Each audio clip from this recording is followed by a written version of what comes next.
hiji jelema tilok salat bulan-bulan biasa mah tilok ibadah tapi asal bulan Ramadan nangah hiji nyana kuramas mandi nyana make pakaian nun pake karesep kujana nyana salat nyana puasa biasa bae jadi nyana mah sataun ngan bulan Ramadan doang ibadah asal geus Ramadan sawal kan itu apluk-aplukan deh segitu baik temannya. Nah ditanya, isi aneh bulan-bulan biasa tilok ibadah bulan Ramadan ibadah. Oh, bulan Ramadan mah penghormatan Allah terhadap Ramadan aing nyaho.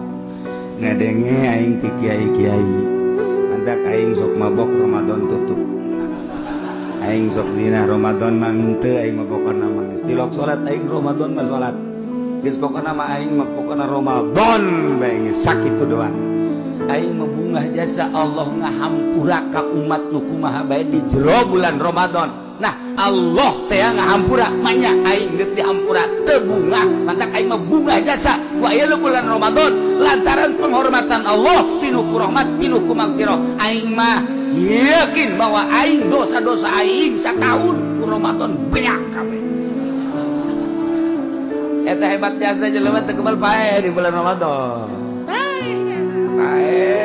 Kaimpi wali Allah ditanya Aisyah kumaha di jero kubur pertanyaan alhamdulillah selamat cek ya.